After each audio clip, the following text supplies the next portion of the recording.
What's up, world? It's your boy Drew Marcy here for How to Rap. Been a while, excited to be back. And in this video, we're gonna give you songwriting tips for rappers by providing 3 little known secrets to writing better rap songs. As the most subscribed YouTube channel on How to Rap and learning rapping, we've seen artists who do not follow these secrets we're about to tell you fail time and time again to learn the skill of writing better rap songs. So to avoid you going through the same painful process, we're gonna provide you with both songwriting tips and a few action steps to begin right now instantly while you watch to get writing better rap songs in this video. So without further ado, let's get into it. 3 secrets to writing better rap songs. Now, before we begin, be sure to subscribe to this channel with notifications because we drop weekly videos full of songwriting tips, how to be a better rapper, and of course, the keys to writing better rap songs. And if you're hungry to have a song completed today, right now, easily and effectively, be sure to pick up our free video course, How to Write a Rap on Any Topic in 20 minutes or less by clicking the first link in the video description box below. Now, secret number 3, and we're doing countdowns here. Secret number 3 to writing better rap songs is be able to write chorus first and verse first. Now, one of the most common beginner questions for writing better rap songs is, should I write the chorus first or the verse first? The simple truth is you need to be able to do both, because depending on how the beat is structured, which we'll cover in a second, the beat structure will determine the best decision to make on whether to add the chorus first, write the chorus first, or write or add the verse first. One of the key questions to ask yourself in this regard is, what does the music do in the first 10 to 15 seconds? Because look, no matter how you cut it, you're gonna have to start the song with something catchy and iconic. However, that could be a chorus, it could be a fire verse, it could be an iconic intro, something like a riff. So if the beat starts with an iconic riff or series of quickly identifiable notes,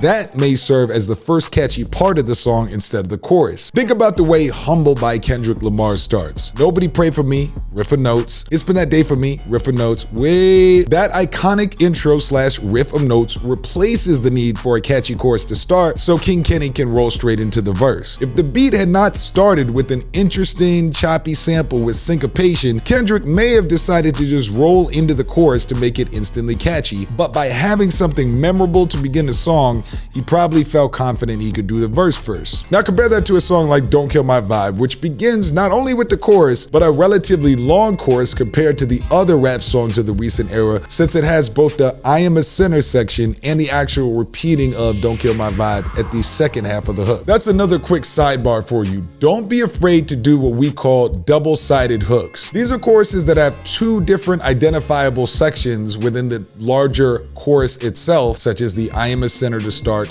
the Don't Kill My Vibe chorus and the actual repeating of the phrase, and they both can become iconic, catchy parts of the song. I mean, let's be real here. The I Can Feel Your Energy from 2 Planets Away portion of the chorus of Don't Kill My Vibe is actually as catchy as the actual title of the song when he says it. With this in mind, I would say the fact that the song doesn't have a particularly unique start, I mean, the iconic bass line is really dope, but it doesn't have something as choppy and interesting as the beginning of Humble. Part of the reason why it sounds really good to have Don't Kill My Vibe start with that long layered chorus. Okay, now it's your turn. As you notice in our recent videos, we'd like to have you take action while watching the video to improve your rap skills and writing better rap songs. So let's have you do a quick exercise to identify which beats are best for chorus first or verse first. Step 1 is list your 3 favorite rappers. Get out your notes app or a notebook and list your top 3 favorite rappers. Don't overthink this. Just find 3 rappers you listen to a lot. This isn't a rap debate where you need to have the perfect top 3. We're gonna let you pause the video for a second and come back with your top 3 favorite rappers. Step 2 is find 2 verse first songs and 2 chorus first songs for each rapper. Now, you don't have to do this at this second, but after finishing the video, look at your list of rappers and find 2 tracks of theirs that begin with the chorus first and 2 tracks that begin with the verse first. So again, in our example, if your rapper is Kendrick, you would put Humble in the verse first column and Don't Kill My Vibe in the chorus first column, and then maybe Loyalty for the chorus first column, and then maybe Money Trees in the verse first column, and so on. By doing this, you'll be able to lock in what you need to study in order to identify which parts of the instrumental dictate what to start the song with. Now, step 3 is take notes on what the beat does for each song. After you found the songs, listen in as we did for how the beat introduces itself and how the rapper decides to go verse first or chorus first. That way, this exercise can help you anytime you're wondering whether to start the song with a verse or chorus, but of course, as we said, you need to do both. Now, if you're particularly interested in step-by-step songwriting trainings like what we just did, be sure to pick up our free video course, The Top 20 Songwriting Secrets of Full-Time Rappers, by clicking the second link in the video description box below.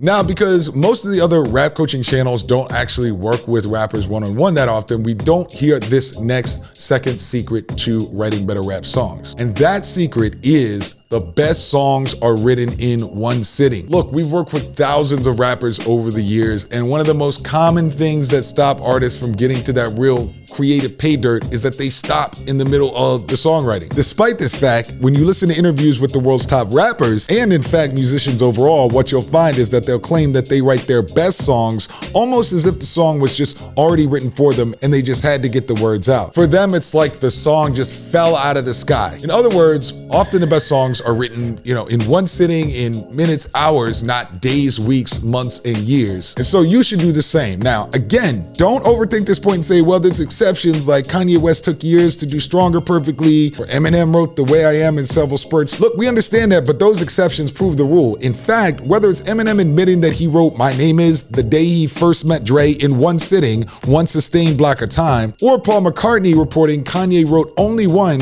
so quickly McCartney didn't realize they were even gonna collaborate, the point is that often the best songs come in one sitting. With this in mind, I just see so many beginning rappers thinking that taking a break is a good idea when it comes to songwriting, or when it comes to like solving writer's block. But look, this is absolutely a terrible idea. You should not be often taking breaks when you're getting into your creative flow, especially early in your career. What you should be doing is practicing building your creative stamina by writing songs in one sitting and getting better at that and getting that momentum over time. So for this tips action plan, what I want you to do is pull out your calendar. Step 1 is pull out your calendar. And if you don't have a calendar, just use your phone's calendar app, or everyone has one, or your email server's calendar. So just pause the video right quick, get out your calendar, and let's go to step 2. Step 2 is find a 3-hour chunk of time with a date for you to make a song from start to finish in one sitting. If you say, I don't have 3 hours of time, then look, frankly, you don't have the hustle it'll take to become a major artist, and you should probably pick another goal. It's harsh, but it's true. Everybody has 3 hours of time to do what they love. Even if you're a high school student, you have 3 hours somewhere on Saturday, Sunday, or after school. When I was in high school, I would lock my room door after about 6 p.m. and just write rhymes. It's possible for anybody. Step 3 is resolve to write a song from start to finish in that time. The last step, of course, is guarantee to yourself you will write the song from start to finish in that 3-hour chunk. Of course, if you're brand new and it takes you longer, then only set the goal to write the song. But if you're more experienced, try to write and record the whole song in that time. It's totally possible. The key to this exercise is understanding that music is made based on momentum and not stopping and starting to somehow think you're gonna just solve your writer's block by just always practicing stopping in the middle of your creative flow. And secret number 1 to writing better rap songs is momentum over music. It's what we call momentum over music. This last tip actually bookends very nicely into the last secret. Understand that you will be writing from a feeling of momentum. That's where you're gonna find your best music, much more than just the ability to get good at rapping. Writing great music is about collaboration. I mean, that could be the collaboration between 2 major artists with a dueling feature, or what could be the collaboration between a single songwriter and a producer, but in its essence, it's about the unblocked flow of creative energy from multiple parties. And how do we best unblock that creative flow? We do it by building up creative momentum. Look, think about the times that you felt most in sync with your rapping, whether that's a freestyle for much longer than you ever thought expected and you had the crowd reacting, or whether that you were writing a song or coming up with rhymes and it just felt like things were flowing out of you naturally with no blockage. What you'll likely remember is that you didn't approach it logically or start and stop, right? What you did was give yourself time to develop a momentum and get into creative flow, and it just started to pour out of you. With this in mind, your goal creatively should be to get into the momentum of the music, because the momentum is where the music comes out of. Now for this exercise, I want you to go back to your block of time that you did for secret number 2. And in your calendar, I want you to put a big red square on the first 30 minutes of that 3-hour session. The reason to do this is because it will take about 20 to 30 minutes for you to get into creative momentum in the session. Again, Going back to what usually happens, a lot of artists don't allow themselves time to get into the rhythm of the session, and they start and stop, which leads to more and more blockage of creative facility. So take the step in advance of knowing that you'll need a little time to warm up and watch how your skills rise and rise again. All right, so with that in mind, there are the secrets. So I want to see you in the comments before you go. Give us one chorus first song and one verse first song from your favorite rapper as inspired by secret number 3. I appreciate you watching. I can't wait to see you in the comments. Be sure to pick up your free video courses. I've been your host, Drew Marcy, here for How to Rap, and I'll see you on the next one.